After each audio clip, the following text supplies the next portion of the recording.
ऊपर है अभियान छेड़ा हुआ है। ये पौधा रोपण एक कार्यक्रम नहीं है, हमारी एक जिम्मेदारी भी बनती है।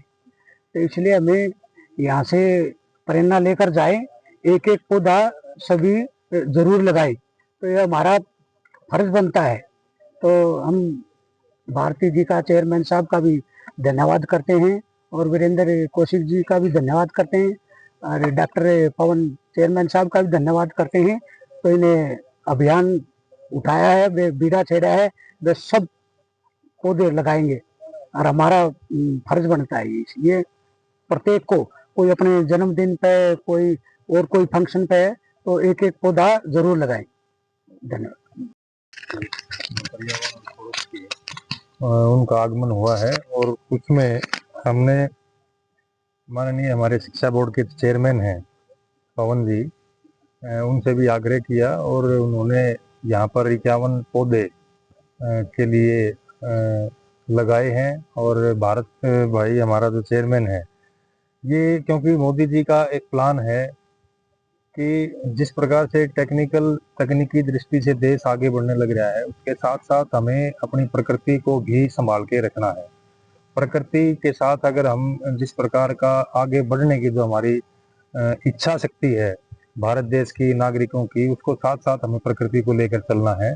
जैसे उन्होंने सिंगल यूज प्लास्टिक के बारे में बताया, पर्यावरण के पेड़ों के बारे में बताया, ये सब बातें एक मोरल सपोर्ट के लिए किया गया। क्या कार्य? सबसे पहले तो आप सभी पत्रकार साथियों का बहुत धन्यवाद कवरेज के लिए।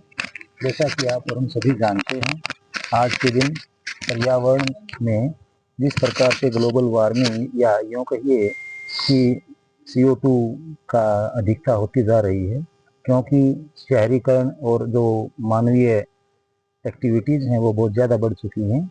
और ऐसी परिस्थितियों में इंसान ही एक ऐसा जीव है इस पृथ्वी पर जो पर्यावरण संतुलन के लिए अपना रोल मुख्य रूप से प्ले कर सकता है। इसके साथ साथ मैं यह भी कहना चाहूँगा कि पिछले दिनों मेरा एक अनुभव रहा है कि मैं लद्दाख गया हुआ था। आप और हम सभी जानते हैं ऑक्सीजन की कितनी वहाँ कमी है। जब यहाँ वापस दिल्ली लैंड किया तो तब अहमियत पता चली ऑक्सीजन की। वहाँ लोग जिस प्रकार से ऑक्सीजन डेफिशिएंसी में थे, यदि कोई यूँ सोचे कि ये सब कहने की बातें हैं, पेड़ लगाना या ना लगाना, एक बार उनको इस प्रकार की परिस्थिति में से अवगत करा देना चाहिए, तब उनको ऑक्सीजन की महत्व और पेड़ों का महत्व पता चलेगा। पीछे भी हमारा अनुभव रहा है कोरोना काल में कि किस प्रकार से बगैर ऑक्सीजन के कितनी कठिनाइयाँ हमने झेली हैं। तो पेड़ न केवल हमें ऑक्सीजन देते हैं बल्कि ये ग्लोबल वार्मिंग को भी कम करते हैं। इसके साथ साथ पशु पक्षियों को आश्रय भी देते हैं। तो जो एक शब्द आता है इकोसिस्टम, परिस्थितिकी, उसके संतुलन के लिए, पर्यावरण के संतुलन के लिए पेड़ पौधे बहुत आवश्यक हैं। और उसी उद्देश्य को ध्यान में रखते हुए आज माननीय चेयरमैन साहब भारद्वाज साहब स्पेशल चंडीगढ़ से चल के आए हैं। इनका मैं तहे दिल से आभार व्यक्त करता हूं कि इन्होंने हरियाणा विद्यालय शिक्षा बोर्ड को इसके लिए चुना और हमें ये आज अवसर दिया। शिक्षा बोर्ड में देखो तो लेकर क्या सबसे पहले तो आप सभी पत्रकार साथियों का तहे दिल की गहराइयों से धन्यवाद कि आप लोग एक यहाँ पे आए हो।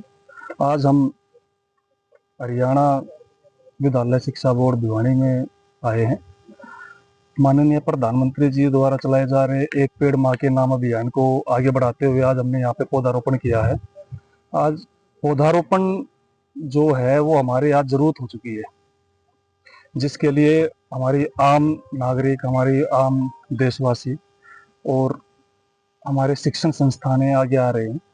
उनका हम तहे दिल से धन्यवाद करते हैं कि वो आप आगे बढ़िए। दूसरा, जो मोदी जी ने एक विजन दिया है एक पेड़ माँ के नाम, उसको लेके हम वो आज एक पूरे भारत में एक राष्ट्रीय अभियान हो चुका है, जिसमें पक्ष और विपक्ष की सभी सरकारें अपना सहयोग कर रही है।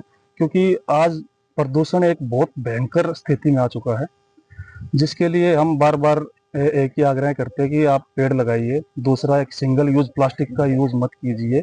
तीसरा, जो हम AC का यूज करते हैं उसका कम यूज करें, क्योंकि जो हमारा कार्बन उत्सर्जन होता है AC के माध्यम से बहुत ज़्यादा होता है।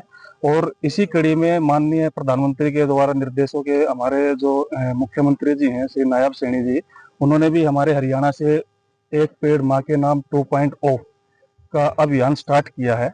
उसी के दिशा निर्देश के साथ हम यहाँ पे पहुँचे हैं। हमारे साथ माननीय बोर्ड के चेयरमैन जी हैं, हमारे अध्यक्ष जी हैं, और जो हम ये अभियान चला रहे हैं ये आने वाले समय में एक युद्ध स्तर पे होएगा, जिसका मेरे खुद अपने कार्यकाल में हर साल 1 करोड़ पेड़ लगाने का वो है।